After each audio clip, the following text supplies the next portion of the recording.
Last Sunday, at the American College of Cardiology's annual scientific session, together with the World Congress of Cardiology, a quote unquote study was presented. And I say quote unquote because this study was done in a ridiculously bad and amateurish fashion.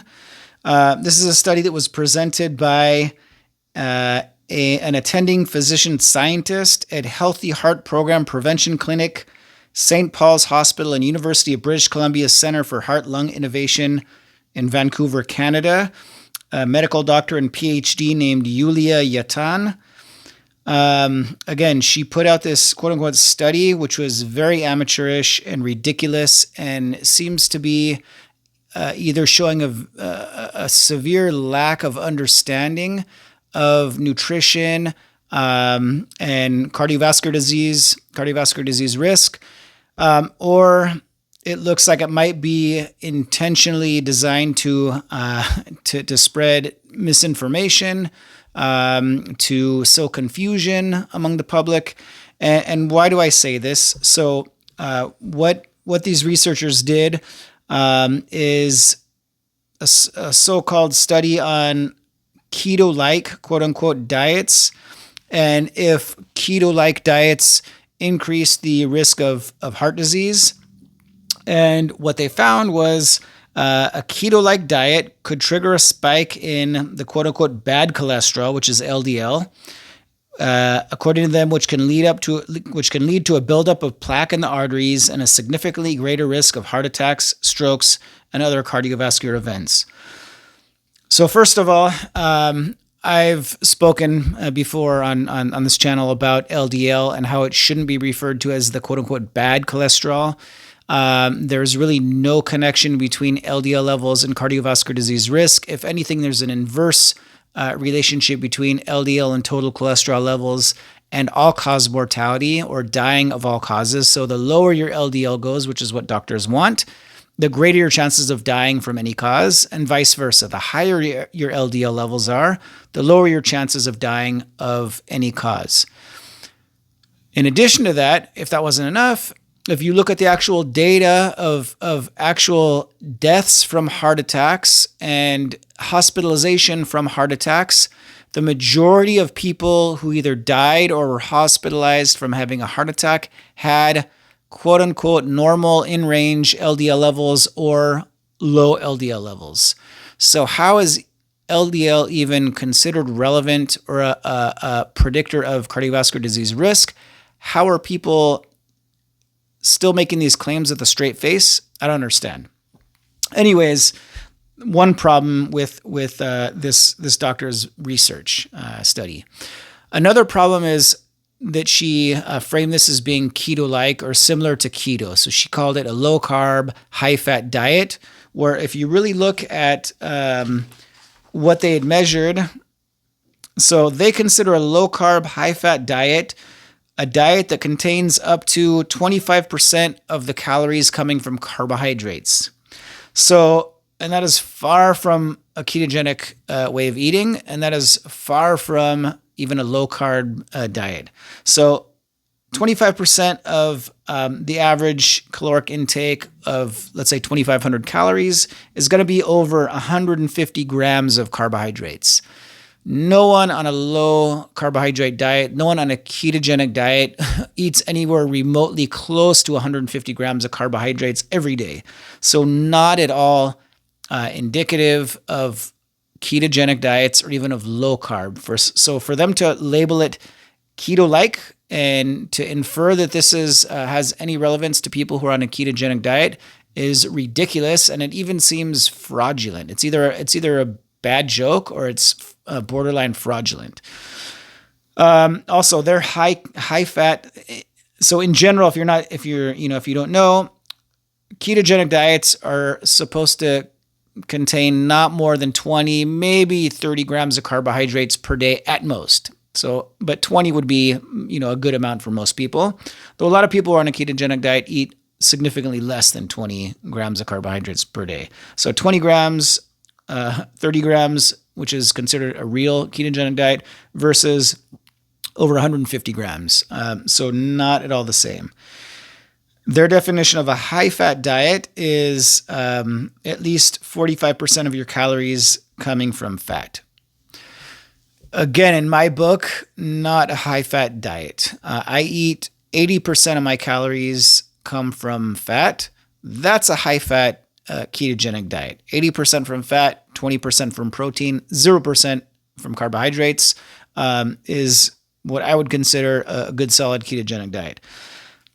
She also doesn't specify what type of fat these people are consuming and whether that had an impact on their irrelevant LDL numbers, which she claims show or demonstrate cardiovascular disease risk, but which clearly don't when you look at the data.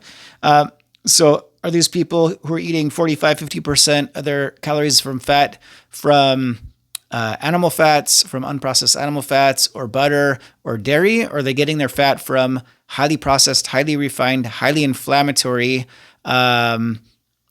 seed oils, canola oil, soybean oil, margarines, things of that nature?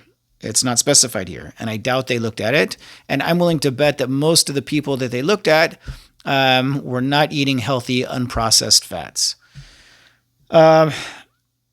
Also, how did they determine these people who are supposedly low carb and high fat? So what they did is look at a database of people who completed one questionnaire on a certain day, and they detailed what they ate during that day. So how can you infer from the average person from one day of eating that that's the type of diet they eat consistently? Some people eat consistently. I eat very consistently, but I would say most people do not. Most people, it varies. Some people have days where they consume more carbohydrates or more fat or more protein, and other days less of either one of the other macronutrients. So there's probably a lot of variability in your average person on how much and what the ratios are of the different macronutrients that they consume. So extrapolating 1 day of eating and categorizing that 1 day of eating, categorizing one's way of eating or one's type of diet is ridiculous and laughable. And some of the claims that were made by this researcher was that people on a low carb, high fat diet, again, this isn't low carb and it's not high fat, had more than twice the risk of having several major cardiovascular events. Ridiculous, because high LDL is what they looked at as the causal factor of cardiovascular disease risk, and LDL is not indicative of cardiovascular disease risk. Unfortunately, but not surprisingly, this ridiculous quote-unquote research was covered by a number of media news outlets. The media loves stories like this. So it was all over the news. And of course, reading different news articles or watching news stories about this, most of the articles and content will include comments, input from quote-unquote experts. So this article that I printed out here, this registered dietitian in San Francisco was not involved in the study. She says she was not surprised by the findings. And she said, previous research has shown that a higher intake of saturated fat can increase levels of LDL cholesterol, or the type of cholesterol that raises the risk of heart disease. Again, these experts, quote-unquote experts, whether they're nutritionists or doctors or medical researchers or scientific researchers, they're repeating this incorrect statement that LDL is the bad cholesterol and LDL increases cardiovascular disease risk when it's clearly not the case. And like the saying goes, if you repeat a lie enough times, people start to believe it and think it's the truth. And this is it's clear that this is what's happened.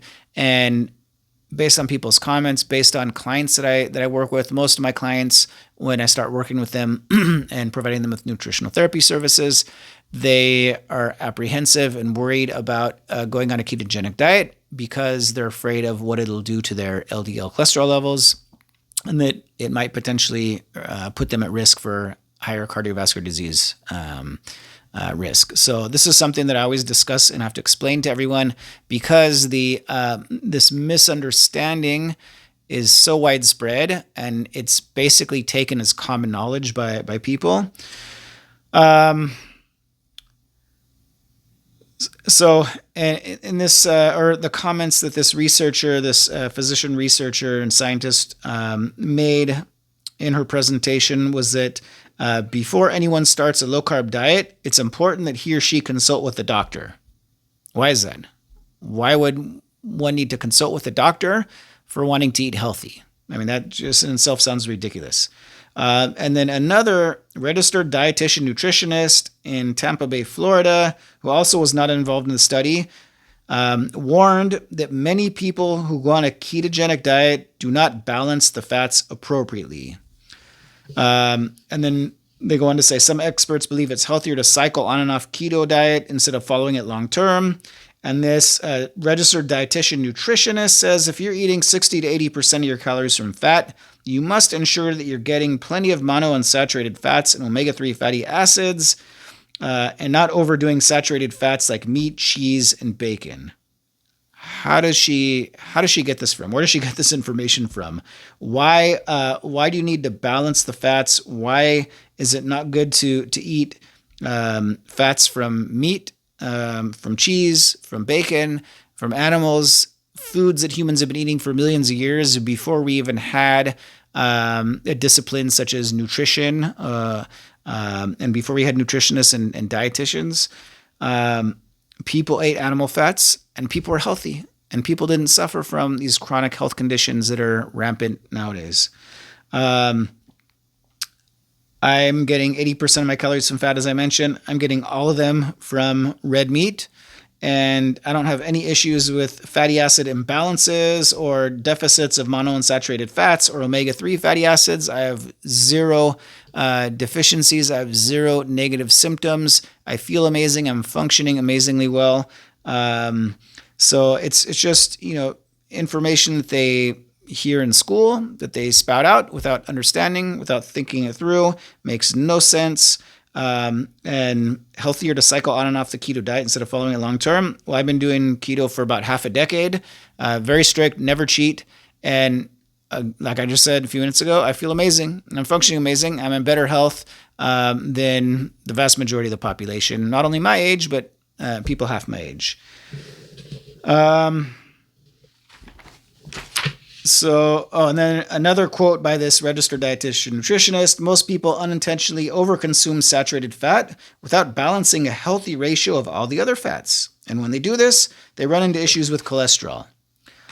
Again, running into issues with LDL and cholesterol are irrelevant to cardiovascular disease risk and irrelevant to overall metabolic health. Why do they keep repeating this fear-mongering? I don't understand it.